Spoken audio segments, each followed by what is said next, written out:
नमस्कार, मैं हूं संगीता पटेल। इंडियन न्यूज़ में आप सभी का स्वागत है। आइए नज़र डालते हैं आज के बुलेटिन पर। किसान प्रदर्शन।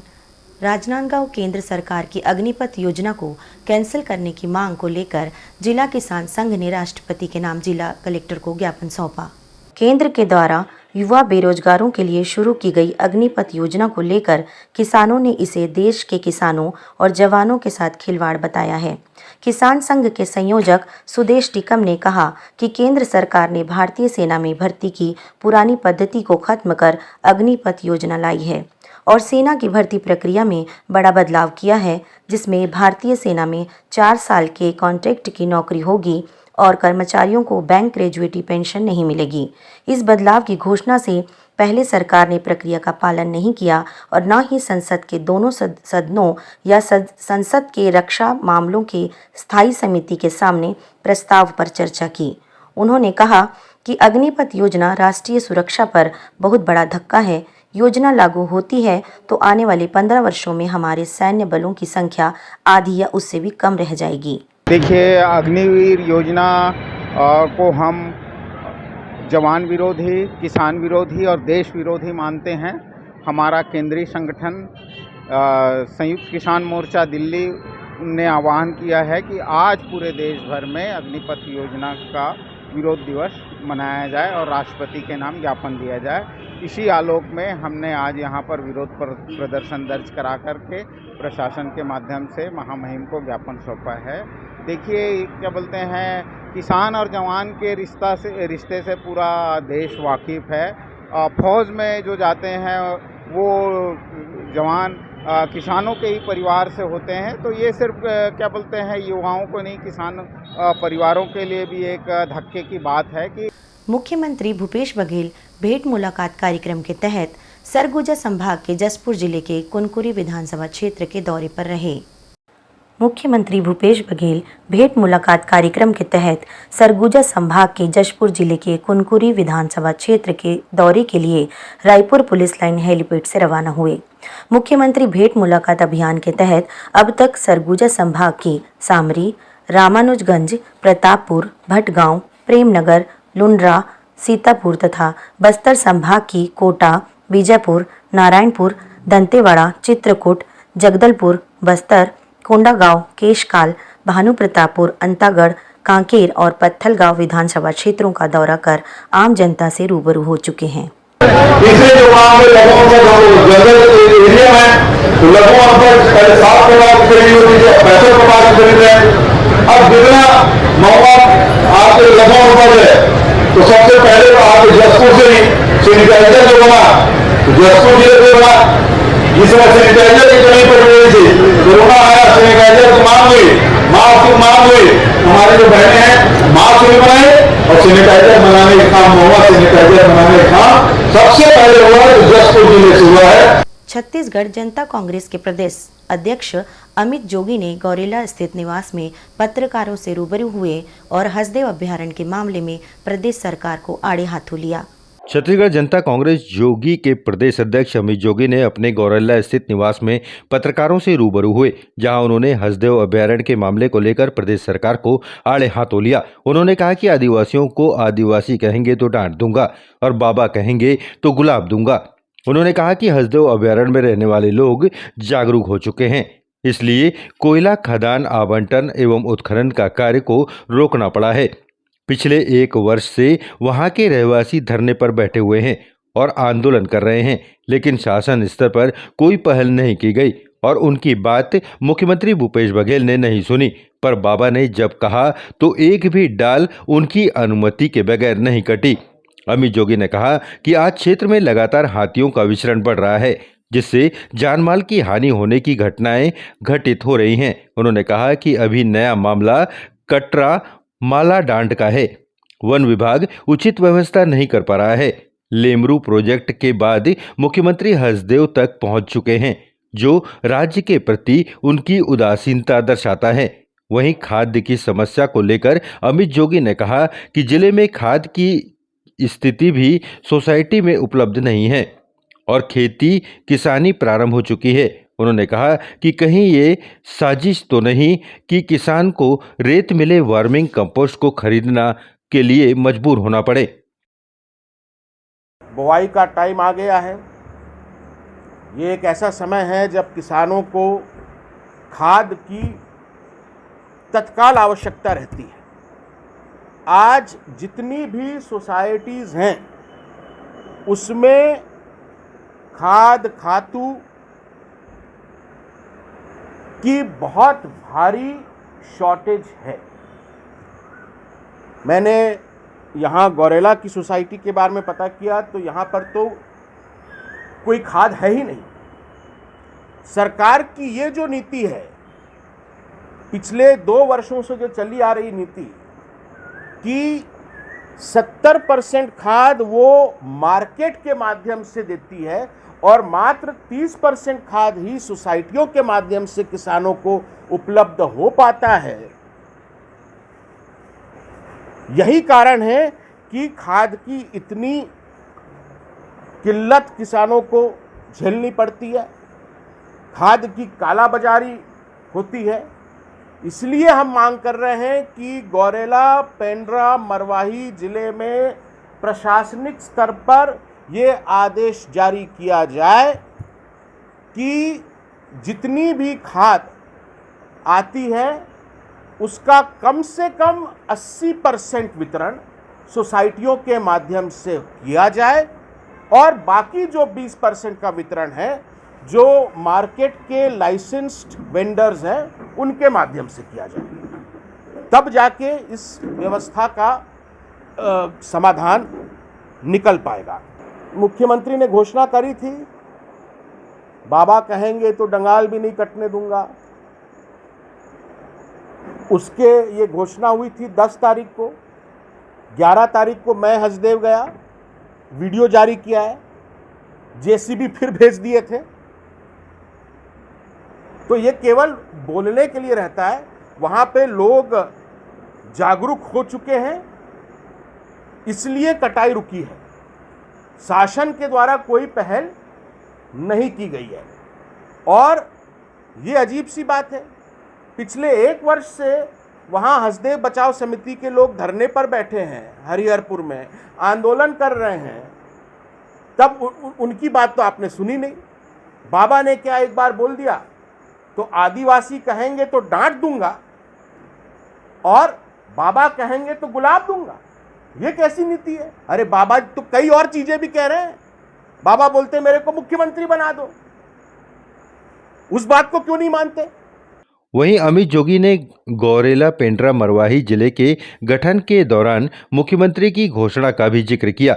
उन्होंने कहा कि कोरबा जिले का पसान सर्कल नए जिले जीपीएम में मिलाया जाएगा।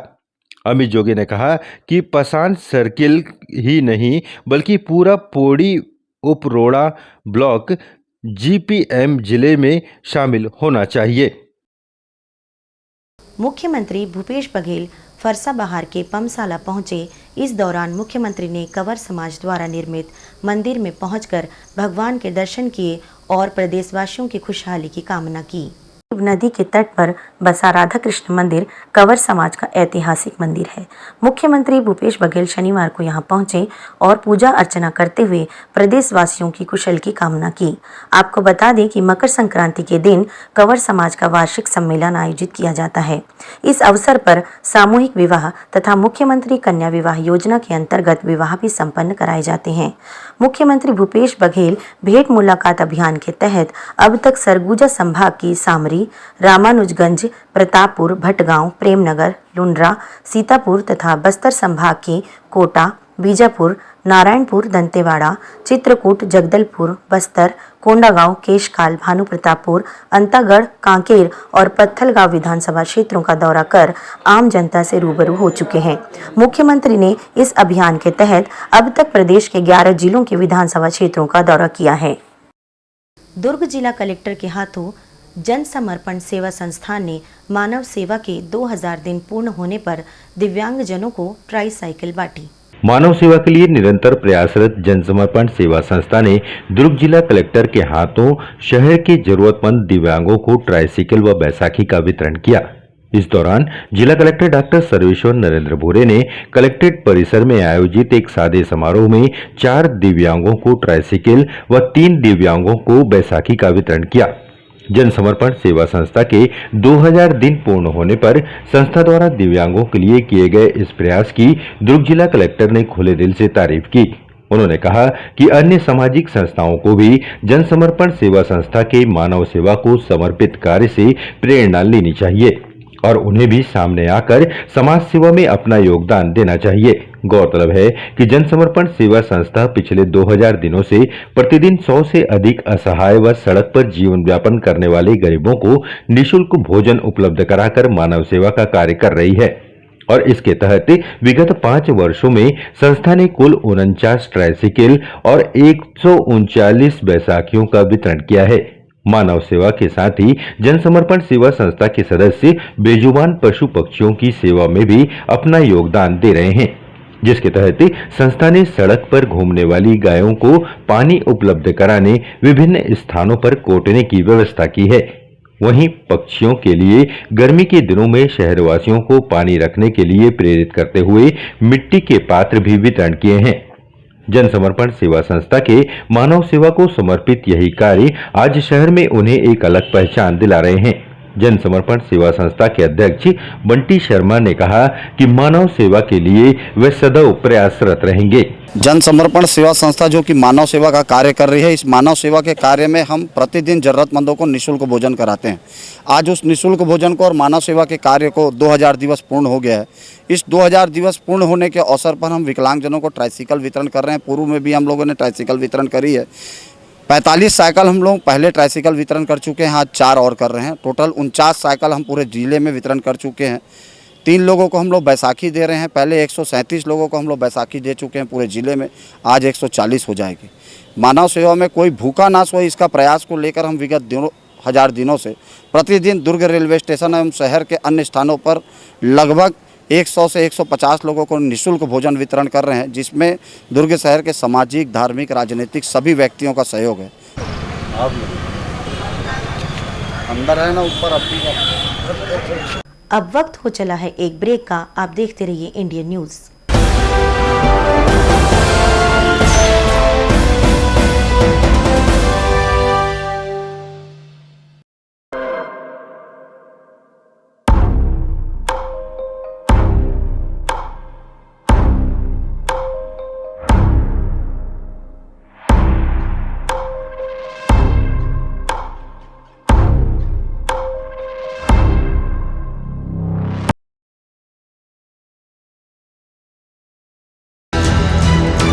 ये है इंदू ब्रॉडकास्टिंग प्राइवेट लिमिटेड और आप देख रहे हैं इंडियन न्यूज, हर पल, हर क्षण, हर सच।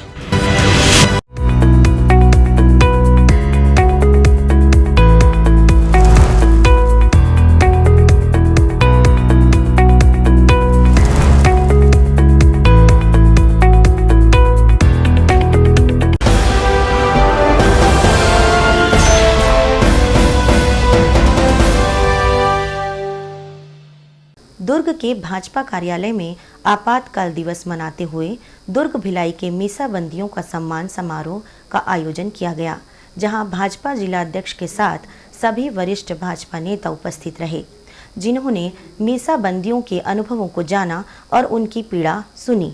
दुर्ग भाजपा कार्यालय में शनिवार को आपातकालीन दिवस मनाते हुए मीसाबंदियों का सम्मान समारोह आयोजित किया गया।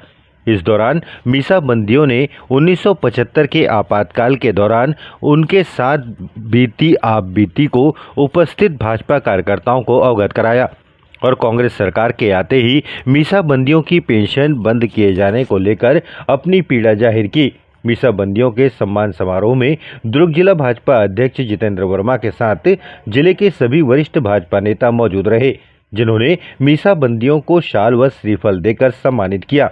इस मौके पर भाजपा जिला अध्यक्ष जितेंद्र वर्मा ने कहा कि मीसाबंदियों का सम्मान कर उन्होंने उनके योगदान को याद किया है।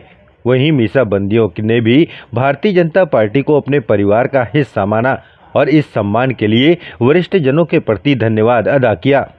आज दुर्ग जिला भारतीय जनता पार्टी के द्वारा हमारे जो मीसाबंदी है आज के ही दिन 1975 में तत्कालिक प्रधानमंत्री श्रीमती इंदिरा गांधी जी ने जो आपातकाल लगाया था उसको पूरे देश में काला दिवस के रूप में मनाया जा रहा है। और दूसरा, हम सब के लिए गौरव का विषय है कि 1975 में जिन लोगों को जेल में ठूस दिए थे, ऐसे मीसाबंदियों का सम्मान का कार्यक्रम आज किया गया।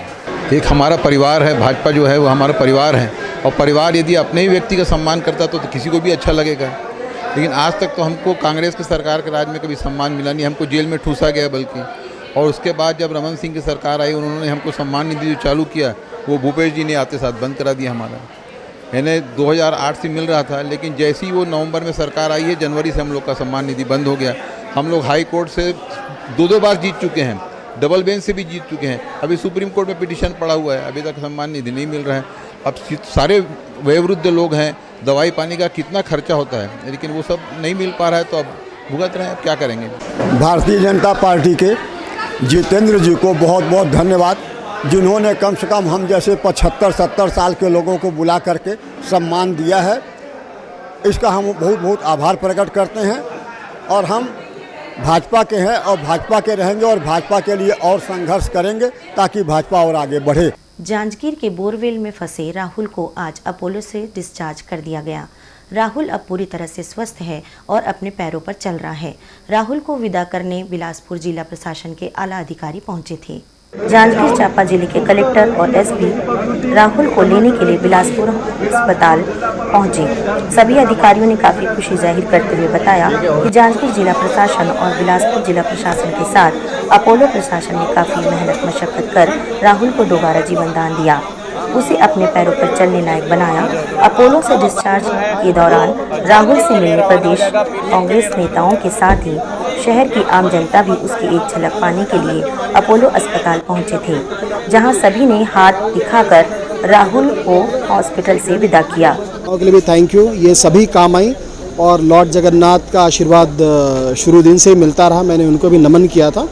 आज वो खुशी का पल है कि जब राहुल इतने लंबे और बड़े ऑपरेशन के बाद में, फिर ऑपरेशन के बाद में जो उसके हेल्थ इश्यूज थे, उन सभी से वो बाहर निकल के अपने घर को लौट रहा है। Happiest moment in the life. Thank you to the Apollo प्रबंधन, thank you to the collector Bilaspur, SP Bilaspur.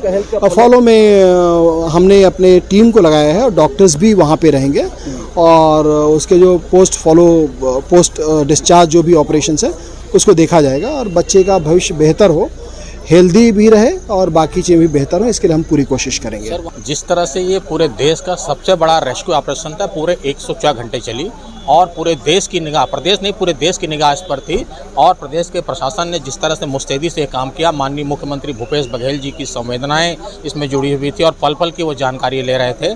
Janjgir के जिला प्रशासन और रेस्क्यू जो टीम आई थी उन सबको मैं बहुत बधाई दूंगा। साथ ही अब बिलासपुर के जिला प्रशासन ने और अपोलो अस्पताल के टीम ने जिस तरह से उसको इंस्पेक्शन हो गया था और स्थिति बाद में गंभीर भी बनी हुई थी, वो सबको पूर्ण करते हुए सकुशल वो घर जा रहे हैं। इसके लिए मैं सबको बधाई दूंगा कि ये सबकी सामूहिक रूप से जिम्मेदारी निभाते हुए इस ऑपरेशन को सफलता प्राप्त किए और राहुल साहू आज सकुशल अपने घर जा रहे हैं। सबको बधाई।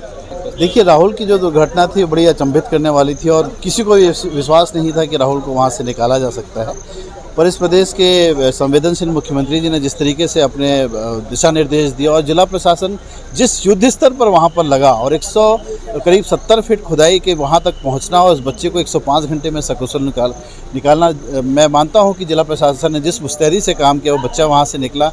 उसके बाद भी जो उसके बच्चे में इन्फेक्शन था, जो डर था, वो अपोलो प्रशासन ने और बिलासपुर के जिला प्रशासन ने मदद करके आज पिछले 10 दिनों से लगातार उसके इन्फेक्शंस कम किए गए।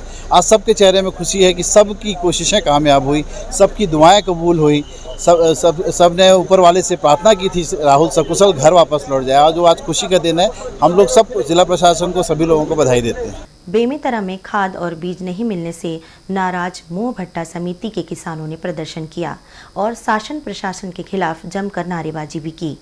खाद और बीज की पर्याप्त उपलब्धता नहीं होने की लगातार शिकायत के बाद किसान नेता योगेश तिवारी विधानसभा क्षेत्र की कई समितियों में पहुंचकर किसानों से रूबरू हुए।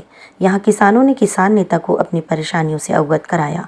किसानों ने खासकर खाद की पर्याप्त उपलब्धता नहीं होने के साथ बाजार में कालाबाजारी की शिकायत की। किसानों ने बताया कि हर स्तर पर किसान लूटे जा रहे हैं। सेवा सहकारी समितियों से सरकार के माध्यम से पर्याप्त मात्रा में खाद और बीज मिलने की उम्मीद रहती है, लेकिन हर बार किसानों को निराश लौटना पड़ता है। बाजार पहुंचने पर व्यापारी मनमानी करते हैं। निर्धारित दर से अधिक दाम पर खाद और बीज की बिक्री की जा रही है। सवाल पूछने पर खाद नहीं होने की बात कहकर बैरंग लौटा दिया जाता है। ऐसी स्थिति में किसान को मजबूरन अधिक दाम पर खाद और बीज खरीदना पड़ रहा है। मोह भट्टा के किसानों की माने तो कई दिनों से खाद नहीं दिया जा रहा है। इस संबंध में समिति के कर्मचारियों का जवाब संतोषजनक नहीं मिलने पर क्षेत्र के किसानों ने प्रशासन के खिलाफ जमकर नारेबाजी की, जहां उन्होंने कृषि कार्य के लिए पर्याप्त मात्रा में खाद और बीज उपलब्ध कराए जाने की मांग की है। विधानसभा में सब सोसाइटियों में किसान परेशान हैं। किसानों को बराबर खाद नहीं मिल पा रहा है, यूरिया नहीं मिल पा रहा है, डीएपी नहीं मिल पा रहा है, राखड़ नहीं मिल पा रहा है। इसलिए आज हम लोग मोहभट्टा सोसाइटी के दौरे में आए। सब किसान बता रहे हैं कि आज पिछले 1 महीने 1.5 महीने चक्कर लगा रहे हैं, कभी किसी बहाने को लेकर कभी किसी बहाने को लेकर किसानों को सही समय में खाद उपलब्ध नहीं हो पा रही है।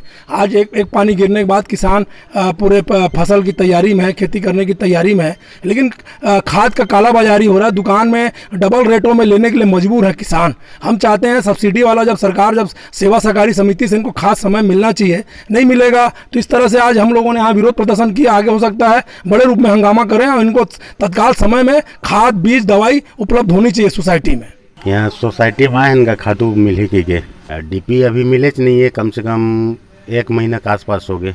अब आई तक अभी नंबर आई तब मिले से कहा थे। अब लगभग में जब ले खातू चालू हुए तब ले अभी हम लेगे नहीं डीपी महादेविया पोटास राखड़ भर लगे हैं बरान डीपी एरिया और कुंवार से आज तक के परेशानी चले थे। कुंवार में मिलबे नहीं करी चौनहारी बार बिल्कुल आदमी कतो ऐसने निकले गहूँ जिन सींचे नहीं पाए। और अभी आए हैं तो अभी गलत एरिया आते डीपी नहीं, डीपी आते एरिया नहीं, एरिया भर पर्याप्त मिले राखड़ नहीं है न पोटास नहीं है। बहुत परेशानी आता किसान माले लेके चलिए कहा बहुत परेशानी। सेवा समिति वाले आ ही तो देंगे कि थे खाते नहीं आए भैया, बहुत कंट्रोल चल रहे हैं, बहुत कंट्रोल चल रहे कि थे। इस्पात नगरी भिलाई के इंदू IT स्कूल में शनिवार को मैंगो मेनिया डे मनाया गया। इस दौरान स्कूल में पढ़ने वाले बच्चों ने फलों का राजा आम के गुणों के बारे में भी जाना। बच्चों को बेहतर शिक्षा के साथ संस्कार प्रदान करने में महत्वपूर्ण भूमिका निभाने वाले इंदू IT स्कूल कोहका भिलाई में प्री प्राइमरी के छात्रों के लिए मैंगो मेनिया कार्यक्रम का आयोजन किया गया। मैंगो मेनिया के अवसर पर शिक्षकों द्वारा आम के महत्व को बताते हुए बच्चों के बीच mango dress, mango drawing, mango प्रतियोगिता का आयोजन भी किया गया, जिसमें बच्चों ने भी बढ़ चढ़कर हिस्सा लिया और आम के महत्व पर प्रकाश डालते हुए क्या कह रहे हैं आप भी सुने।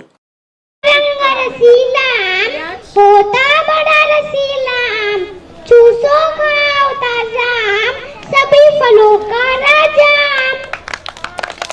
Morning everyone, my name is Riyan Diwangar. I study in KG2.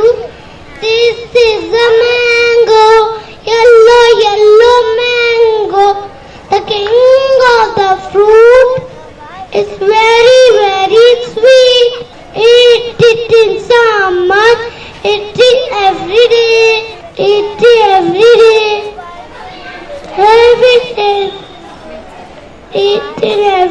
स्कूली बच्चों के लिए आयोजित इस कार्यक्रम को लेकर स्कूल की प्री प्राइमरी विंग के इंचार्ज शिम्पी ने कार्यक्रम के महत्व के साथ स्कूल में पढ़ने वाले बच्चों को दी जाने वाली शिक्षा सहित अन्य कई महत्वपूर्ण जानकारियां भी दी। आज हमने स्कूल में मैंगो मैनिया डे बनाया है। बेसिकली ये हम इसलिए बनाते हैं ताकि बच्चों को समर फ्रूट्स के बारे में पता चले। मैंगो एक समर फ्रूट है, तो इसमें हम बच्चों को मैंगो की जानकारी देते हैं कि वो किस रंग के होते हैं, उसे क्यों खाते हैं, वो समर में क्यों मिलते हैं, उसको खाने से क्या बेनिफिट्स होते हैं। तो इस तरीके की जानकारी आज हम उनको देते हैं। इस तरीके से बच्चे समर फ्रूट से इंट्रोड्यूस होते हैं और उनको खेल खेल में सारी चीज़ें पता चल जाती है। आज बच्चे मैंगो की गेटअप पे आए थे और राइम्स, मैंगो से रिलेटेड राइम्स, कुछ लाइंस उन्होंने परफॉर्मेंस दिया है। प्लस हम उनको मैंगो खाने के लिए और उससे जूस वगैरह देते हैं पीने के लिए। स्कूल नर्सरी से क्लास 12 तक है। ये CBSE एफिलेटेड है। यहाँ पर हम डे बोर्डिंग फैसिलिटीज़ भी देते हैं तो डे बोर्डिंग फैसिलिटी वो बच्चों के लिए होती है जिनके पेरेंट्स घर पे बच्चों को टाइम नहीं दे पाते हैं। तो यहाँ पर हम बच्चों को डे बोर्डिंग फैसिलिटी में पूरी चीज़ें प्रोवाइड करते हैं। जैसे कि बच्चा 7 to 5 हमारे पास रहता है, 7 to 12 उनकी रेगुलर क्लासेस चलती है, आफ्टर 12 हम उनको डे बोर्डिंग फैसिलिटीज़ देते हैं। बच्चों को मील भी यहाँ पर मिलता है, सुबह का ब्रेकफास्ट, लंच, इवनिंग स्नैक्स, ये सब बच्चों को स्कूल में ही दिया जाता है। इसके अलावा बच्चों को घर पे जो भी घर का वर्क रहता है वो सारा चीज़ें हम स्कूल में कराते हैं। बच्चों को कहीं पे भी कुछ करने का ज़रूरत नहीं है। सारी जो भी एक्टिविटीज़ होंगी, जैसे कि पेरेंट्स बच्चों को एक्स्ट्रा एक्टिविटीज़ के लिए या ट्यूशन के लिए बाहर भेजते हैं, तो वो सारी चीज़ें हम यहाँ पे कराते हैं। जैसे म्यूज़िक हो गया, डांस हो गया, ये स्कूल टाइमिंग में तो होता है 7 to 12, बट उसके बाद भी हम बच्चों को जिस चीज़ में बच्चों को इंटरेस्ट होता है बेसिकली उस चीज़ की एक्टिविटी एक्स्ट्रा हम डे बोर्डिंग में देते हैं। प्लस उनको सारा स्कूल का होमवर्क और जो भी ट्यूशन वर्क होता है, जो भी उनको याद कराना, सारी चीज़ें हम यहाँ पे देते हैं। बच्चों ने भी इंडियन न्यूज के माध्यम से अपनी प्रतिक्रिया देते हुए फलों के राजा आम पर अपने अपने विचार रखे। आज हम लोग मैंगो मनिया डे मनाए हैं और क्लास में हम लोग रनिंग करे हैं और मैं खुद मैंगो बन के आई हूँ। हम लोग मैंगो भी खाएंगे, जूस भी पियेंगे। Thank you. Rehan Diwangar, I study in KG2. Mango is this is a mango, yellow, yellow mango. The king of the fruits is very sweet, sweet. Never say no to it, that is the way.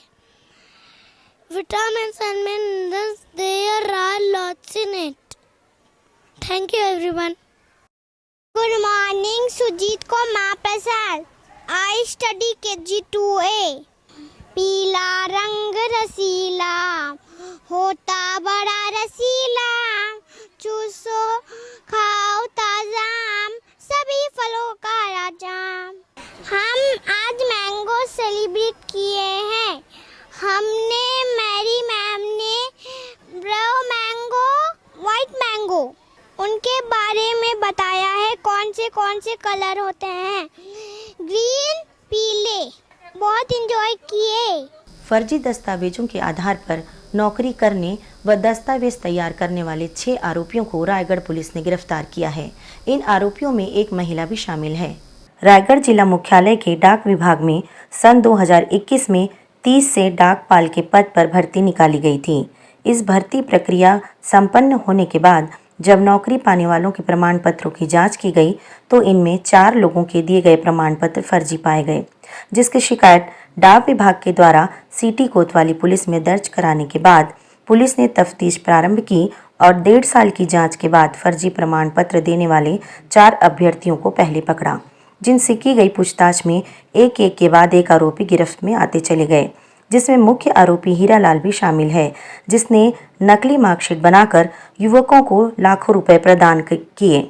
अतिरिक्त police अधीक्षक ने बताया कि पकड़े गए मुख्य आरोपी हीरालाल पहले भी नकली नोट बनाने के मामले में जेल जा चुका है। फिलहाल पुलिस की गिरफ्त में 7 आरोपी हैं, जिनमें 4 फर्जी प्रमाण पत्र के आधार पर नौकरी पाने वाले शामिल हैं, जिन्हें अलग अलग धाराओं के तहत गिरफ्तार किया गया है, जिनका एक साथी अब भी फरार है। पुलिस को यह अंदेशा है कि गिरोह के सदस्य व्यापम व पीएससी की परीक्षा में भी पास कराने और अभ्यर्थी को फर्जी मार्कशीट जारी करके नौकरी दिलाने का कार्य भी करते हैं। फिलहाल पुलिस की तफ्तीश जारी है, जिसमें कई और मामले भी सामने आ सकते हैं। अब वक्त हो चला है एक ब्रेक का। आप देखते रहिए इंडियन न्यूज़।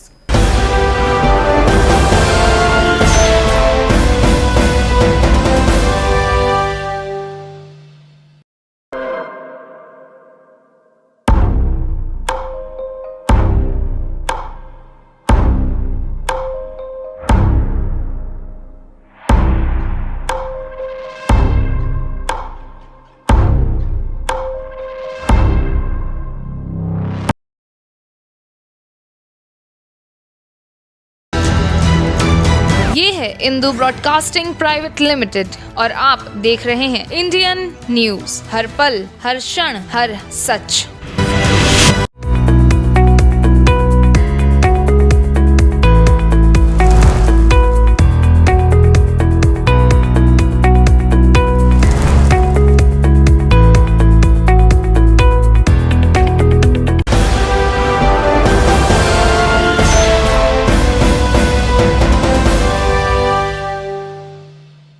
बेमेतरा जिला अस्पताल में एक ही दिन में पहली बार 3 सिजेरियन सेक्शन करने का रिकॉर्ड बना है, जिसमें जच्चा व बच्चा दोनों ही पूर्ण रूप से स्वस्थ हैं। बेमेतरा जिला अस्पताल में एक ही दिन में अलग अलग 3 ऑपरेशन किए गए, जिसमें 2 बालक व 1 बालिका का जन्म हुआ। तीनों बच्चे व माता पूर्ण रूप से स्वस्थ व सुरक्षित हैं। अस्पताल की टीम ने पूरी योजना के साथ सिजेरियन मामले को लिया और डॉक्टर वंदना भेले के सफल निर्देशन में ऑपरेशन संपन्न कराए गए।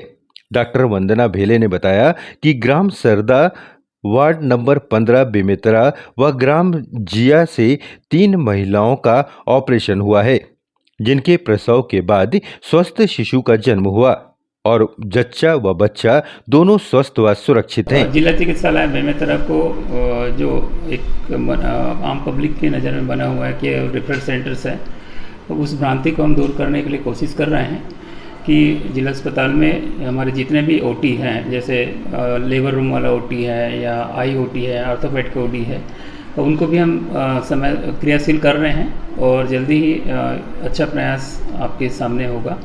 तो इसके अलावा भी फील्ड में भी जितने हाई रिस्क गर्भवती महिलाएं हैं, उनके 9 तारीख को प्रत्येक माह हम जांच कर रहे हैं, जिससे कि ऐसे महिलाओं को हम पहले से परीक्षण कर लें और उनको चिन्हित करके उनके सीजर ऑपरेशन की व्यवस्था हम सुनिश्चित करने का प्रयास करेंगे। इसके अलावा भी अन्य जो रोग हैं, जैसे कि मनोरोग विशेषज्ञ हैं, हमारे नियमित सेवाएं दे रहे हैं। डेंटल्स भी OPDs चल रहे हैं, कुछ सर्जरी भी कर रहे हैं। तो वो आशा करते हैं कि जिला चिकित्सालय के अच्छे अस्पताल के रूप में आपके सामने होगा। और बाकी फील्ड के भी स्थिति जो CHCs हैं, PHC हैं, वहाँ भी हम स्वास्थ्य सुविधाओं को बेहतर कर रहे हैं। वहाँ भी गौरतलब है कि जिला अस्पताल में इन दिनों सिजेरियन ऑपरेशन के मामले में खासा इजाफा हो रहा है। निश्चित रूप से इसका श्रेय जिला अस्पताल के सिविल सर्जन डॉक्टर वंदना भेले को जाता है, जो कि एक स्त्री रोग विशेषज्ञ भी हैं, जिनके मार्गदर्शन में लगातार सफल ऑपरेशन कर अंचल के ग्रामीणों को काफी राहत प्रदान की जा रही है, जिसका परिणाम यह है कि जिला अस्पताल बेमेतरा में इन दिनों प्रसूति के मामले लगातार बढ़ते जा रहे हैं। वहीं ऑपरेशन में सिविल सर्जन अस्पताल अधीक्षक डॉक्टर वंदना भेले, डॉक्टर अविनाश बंजारे, डॉक्टर दीक्षा व सिस्टर रेखा कविलास सहित अन्य हॉस्पिटल स्टाफ का सराहनीय योगदान रहा।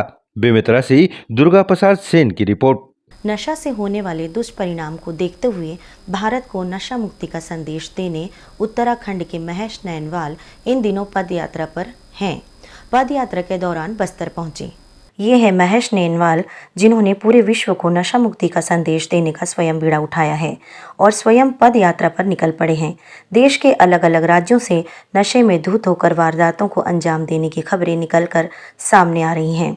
यात्रा के माध्यम से एक संदेश पहुंचाने की कोशिश की है। जिस देश के युवा किसी भी स्तर के हों, उन्हें नशा मुक्त रहना चाहिए। इसी बात का संदेश देते हुए उत्तराखंड के नौजवान युवक महेश नैनवाल ने बिना पैसे के पद यात्रा शुरू की है और भारत भ्रमण करने की ठानी है।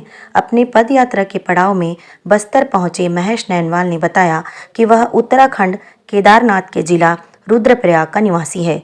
उन्होंने जनवरी से अपना सफ़र नागालैंड राज्य से शुरू किया था और आज उनको 164 दिन पूरे हो चुके हैं।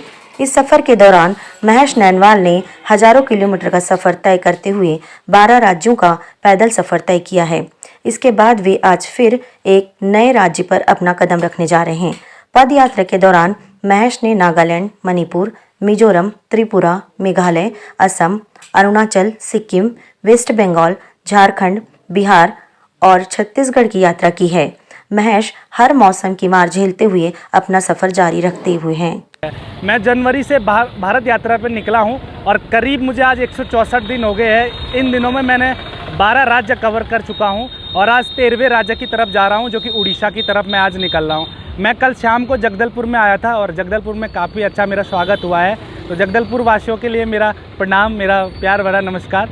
तो मैं जो उद्देश्य लेके आया हूँ, मैं पैदल और बिना पैसा पूरा भारत यात्रा कर रहा हूँ और यूथ के लिए एज ए इंस्पायर बन रहा हूँ कि आप लोग एक तो सबसे पहले कि आप लोग मतलब नशा मत कीजिए, नशा मुक्त रहिए और तभी आपका सोच बढ़ेगा, आप कुछ कर पाओगे। अपने जो यूथ है जो कि 18 से 25 साल के बीच में है, खासकर ये लोग जो स्टूडेंट लाइफ में होते हैं। और दूसरा उद्देश्य ये है सर कि अगर कोई स्टूडेंट भारत के किसी भी कोने में जाना चाहता है, रिसर्च पर्पज़ से हो, चाहे कोई डॉक्यूमेंट्री बनाना चाहता हो या किसी के कल्चर को दिखाना चाहता हो, तो या कोई बुक लिखना चाहता हो, और अगर उसके पास पैसे की समस्या है, वो मतलब गरीब परिवार में पैदा हुआ है या फिर उनका बहाना भी है कि हम लोग गरीब हैं, हमारे पास पैसा नहीं है ये सब करने के लिए, तो उनके लिए इंस्पायर हूँ कि विदाउट मनी भी आप पूरा इंडिया विज़िट कर सकते हो, अपना काम कर सकते हो अगर आपके अंदर लगन है उस काम को करने की। सर चुनौतियों की अगर बात करूँ तो अभी तक मैंने ठंड में ये यात्रा शुरू की थी तो तब बहुत ज़्यादा ठंड थी, उसके बाद गर्मी शुरू हुई और अभी बरसात शुरू हो गई है, तो मतलब हर एक मौसम के साथ मैं लड़के अपने सफ़र पे आगे निकल रहा हूँ। और मैंने जो राज्य कवर किए हैं उनमें नागालैंड, मणिपुर, मिजोरम, त्रिपुरा, मेघालय, असम, अरुणाचल, सिक्किम, वेस्ट बंगाल और झारखंड। उसके बाद झारखंड के बाद मैं बिहार गया, बिहार के बाद छत्तीसगढ़ में आया हूँ। राजनांदगांव जिले में हो रही डीएपी खाद की कमी को लेकर बड़ी संख्या में भारतीय जनता पार्टी के कार्यकर्ताओं ने तहसील कार्यालय पहुंचकर तहसील कार्यालय का घेराव किया।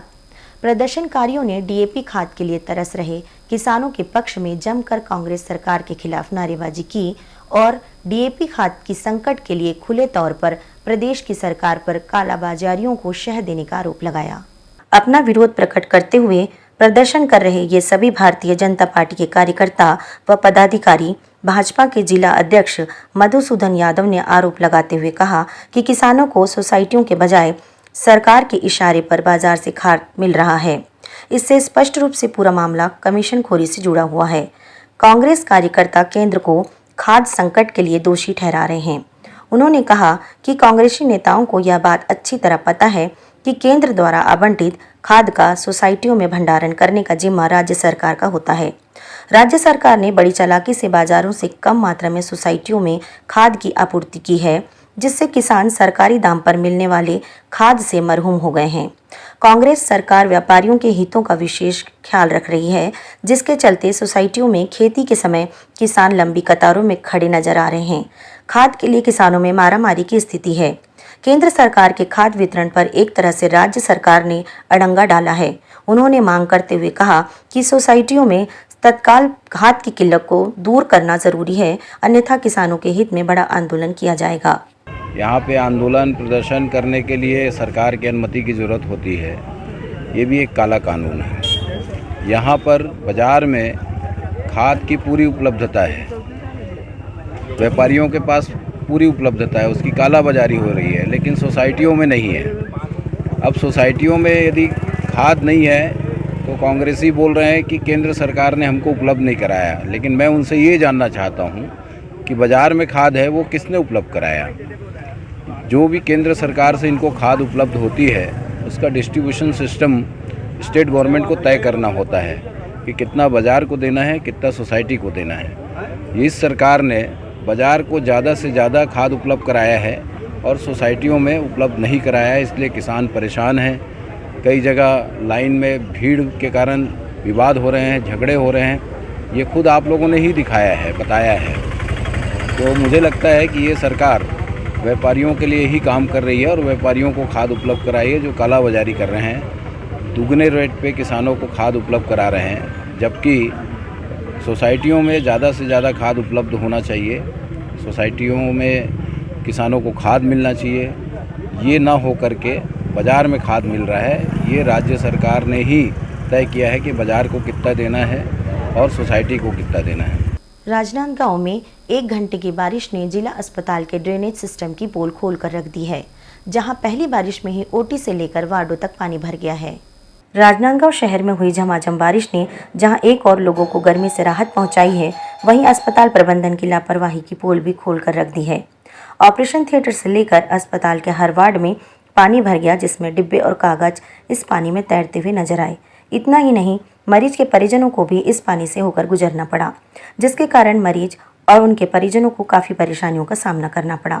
आलम यह था कि ऑपरेशन थिएटर में पानी भरने के कारण ऑपरेशन थिएटर पूरी तरह से खराब हो गया, जहां ऑपरेशन करना भी मुश्किल हो गया है। जिससे अस्पताल में मरीजों का ऑपरेशन भी प्रभावित हुआ। कहीं न कहीं प्रबंधन की यह बड़ी लापरवाही मरीजों पर भारी पड़ रही है। शहर में हुए इस पहली बारिश की तस्वीर ने अस्पताल प्रबंधन की पोल खोल दी है, जहां ऑपरेशन थिएटर से लेकर वार्डों तक पानी घुस गया है और इसका खामियाजा मरीज और उनके परिजनों को उठाना पड़ा। बहरहाल देखना यह होगा कि अस्पताल प्रबंधन अपनी अव्यवस्थाओं को दूर करने किस तरह का कदम उठाता है। हाँ, पानी तो भर गया था, इसका लेवल नीचे है और सामने नाला बह रहा है, उसका लेवल ऊपर है। और इस कारण जब तेज़ बरसात होती है, आज की नहीं, मैं 20 साल पहले भी यहाँ पहुँचा था, तब भी यही कंडीशन थी, क्योंकि लेवल नीचे है, ज़्यादा पानी तेज़ आता है तो नाले से निकल नहीं पाता, वो पानी बैक प्रेशर में आ करके पूरा यहाँ भर जाता है। पानी रुकता है आधे एक घंटे में, वो खाली हो जाता है। उसका सॉल्यूशन कुछ निकाला गया सर, क्योंकि मरीज भी रहते हैं, वार्डों में भी पानी रहता है, संक्रमण का भी डर रहता है। उसका सॉल्यूशन यही है कि इस पूरी बिल्डिंग का जो लेवल नीचे है, एमसीएच की बिल्डिंग बाजू में बन गई है, उसका लेवल ऊपर है, तो जब तक इस बिल्डिंग का लेवल ऊपर नहीं होगा तब तक ये तेज पानी आने में भराव की स्थिति बनेगी। प्रदेश के त्रिस्तरीय पंचायत चुनाव के पहले चरण में खंडवा जिले की 3 जनपदों में सुबह 7 बजे से मतदान शुरू हुआ, जिसमें ग्रामीण क्षेत्रों के मतदाताओं में खासा उत्साह दिखाई दिया। 4 जिला पंचायत, 45 जनपद सदस्य और 121 ग्राम पंचायतों के पंच सरपंच के भाग्य का फैसला आज मतपेटियों में बंद हो जाएगा। प्रदेश में हो रहे त्रिस्तरीय पंचायत चुनाव को लेकर अपने गांव की सरकार चुनने के लिए सुबह से ही ग्रामीण मतदाता मतदान केंद्रों पर पहुंचना शुरू हो गए। मानसून सीजन में फसल बोने का समय चल रहा है, इसलिए सभी लोगों की यही कोशिश है कि जल्दी से जल्दी मतदान कर खेतीबाड़ी के काम में लग सकें। खंडवा जनपद की ग्राम पंचायत सिहाड़ा में सरपंच और 20 वार्डों के पंचों के लिए मतदान चल रहा है। सिहाड़ा में 5427 वोटर हैं। यहाँ पर 10 मतदान केंद्र बनाए गए हैं। सुबह से ही मतदान करने वालों में उत्साह देखा जा रहा है। लंबी लंबी लाइनें लगी हुई हैं। निर्वाचन प्रक्रिया के तहत सुबह 7 बजे से लेकर 3 बजे तक वोटर अपने वोट का इस्तेमाल कर सकते हैं। इस दौरान युवाओं में काफी उत्साह देखा जा रहा है। गांव की सरकार चुनने के लिए पहली बार वोट डालने आए ग्रीष्मा श्रीमाली ने उम्मीदों के साथ अपना पहला वोट दिया। उन्होंने बताया कि हम गांव में ऐसी सरकार चाहते हैं जो हमें सुविधा उपलब्ध कराए। उन्होंने कहा कि हमारे गांव में पानी की गंभीर समस्या है और 10 से 15 दिनों में पानी उपलब्ध हो पा रहा है।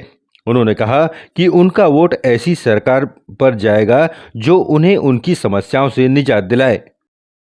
आज हम सुबह से लाइन में खड़े हुए हैं और मतदान करने के लिए सभी जन आए हुए हैं और हम मतदान करने के लिए सभी जन आए हुए हैं और सभी को अपना अधिकार देना चाहिए मतदान करके और अपने गांव का प्रतिनिधि चुनना चाहिए जो गांव का विकास करे। और मेंबर में भी मेंबर, पंच और जनपद सदस्य, जिला सदस्य, सभी को जिसको अपना अधिकार देना उसको अपना अधिकार देना चाहिए और हमारे गाँव का विकास होना चाहिए। जिसको खोली नहीं मिली उसको खोली मिलना चाहिए, नाली का, रोड का। लोगों से यही अपील करेंगे कि अपना प्रतिनिधि अच्छा चुने और गांव का विकास हो। जो हमारी सुने, जनता की समस्याओं का समाधान करे। ये अभी पूर्व में काम हुआ, आप कैमरा इधर ले जाइए, स्कूल बनी है, ये देख लो, ये निर्माण। आने वाला सरपंच जैसे काम ना करे। देखिए तो सबसे बड़ी समस्या है पानी की। काम धंधा छोड़ के हम लोगों को पानी दूर तक जाना पड़ता लेने। 8 दिन में एक बार, 15 दिन में एक बार आता है। क्या चाहते हैं, ये समस्या सुलझ जाए और क्या, इससे ज़्यादा कुछ नहीं चाहिए। मजदूरी छोड़ के पानी भरने के लिए जाते हैं। और मैं बहुत एक्साइटेड हूँ फर्स्ट वोट के लिए और मैं गांव में एक अच्छी सरकार चाहती हूँ जो कि पानी की व्यवस्था करे। लाइट बहुत जाती है और मैं एक स्टूडेंट हूँ तो मुझे लाइट के लिए थोड़ा प्रॉब्लम होता है पढ़ने में, तो लाइट भी प्रॉपर आए और पानी वगैरह की व्यवस्था अच्छे से हो। साफ़ सफाई, जैसे स्वच्छता अभियान चल रहा है बट यहाँ पर इतनी साफ़ सफाई नहीं हो पाती है, तो एक अच्छी साफ़ सफाई हो ये चाहती हूँ। और मेन तो पानी का बहुत प्रॉब्लम है यहाँ पर, मतलब गर्मियों में बहुत प्रॉब्लम जाता है यहाँ पर। अभी तो हम लोगों को बहुत वेट करना पड़ता है, 10-10, 15-15 दिन वेट करना पड़ता है पानी के लिए। कैसे पूर्ति करते हैं फिर पानी की? हम लोग को बहुत बचा के सेव करना पड़ता है पानी को। पहली बार वोट डाल रहे हैं, अच्छा लग रहा है। हमेशा प्रतिनिधि चुनेंगे जो हमारे गाँव का विकास कर सके। गाँव में नालियाँ बन जाए, रोड बन जाए, जिनके घर में खोलियाँ नहीं उन्हें खोलियाँ मिले, उन्हें सब सहायता मिले तो अच्छा उन्हें जो उनको गाँव को सपोर्ट करे। मतदान केंद्र में उम्मीदों के साथ गांव के बुजुर्ग भी पहुंचे और अपनी समस्याओं से निजात पाने के लिए अपने मताधिकार का प्रयोग किया। उन्होंने कहा कि जो भी जीता है जीतेगा वह केवल अपना सोचता है। समस्याएं जस की तस बनी रहती हैं। उन्हें उम्मीद है कि इस बार उनका वोट जाया नहीं जाएगा। वोट के दंड डाला, यही डाला कि भाई जो इंसान गांव के प्रति कुछ कर सके उसी को वोट दो। समस्या कौन पूर्ति करता है? अपना उल्लू सीधा हो गया, काम हो गया। अरे बहुत समस्या है, क्या एक समस्या है? पानी, बिजली और हर समस्या आप किसका वितरण करेंगे आप? बस यही डाला कि भाई आप कर्मठी इंसान को दो तो कुछ भी भविष्य सुधारे। और क्या। खंडवा जिले की 3 जनपदों में आज मतदान हो रहा है, जिसमें कुल मतदाता 2,09,235 हैं, जिसमें पुरुष 1,07,000 और महिला 1 लाख के करीब है। तीनों जनपदों में 397 मतदान केंद्र बनाए गए हैं, जहां 121 पंचायत के 1,903 वार्डों में मतदान जारी है। हमारे यहाँ 3 ब्लॉक में मतदान है, खंडवा, हरसूद और बड़ली। और पहले अभी 9 बजे की रिपोर्ट क्योंकि कलेक्ट कर रहे हैं, लेकिन अप्रॉक्सीमेटली 10% के आसपास मतदान हो गया। किस तरह की अभी तक की रिपोर्टिंग आई है? सब जगह शांतिपूर्ण मतदान चल रहा है, कहीं से किसी भी समस्या की सूचना अभी तक नहीं है हमारे पास। मतगणना क्योंकि सभी जगह की बूथ पे ही होनी है, तो सब जगह जो पीठासीन अधिकारी हैं और सेक्टर ऑफिसर हैं, हमारे सेक्टर मोबाइल पुलिस के, सबको इसके लिए बताया गया है इसके प्रबंध के लिए। और 3 बजे के बाद हमारी आशा है कि हम लगभग 6-7 बजे तक मतगणना पूरी कर लेंगे।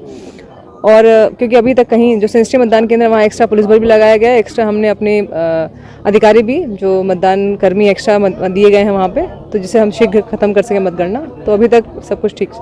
यदि कहीं विवाद की स्थिति होती है तो उसमें मतगणना में निर्देश है कि फिर उसकी मतगणना अलग से ब्लॉक मुख्यालय पे की जाएगी। 28 तारीख को वो शेड्यूल है, तो जहाँ ऐसी स्थिति आती है वहाँ से मतगणना वहाँ की रोक के 28 को। इंडियन न्यूज़ के इस बुलेटिन में आज इतना ही। अब इजाज़त दीजिए। नमस्कार।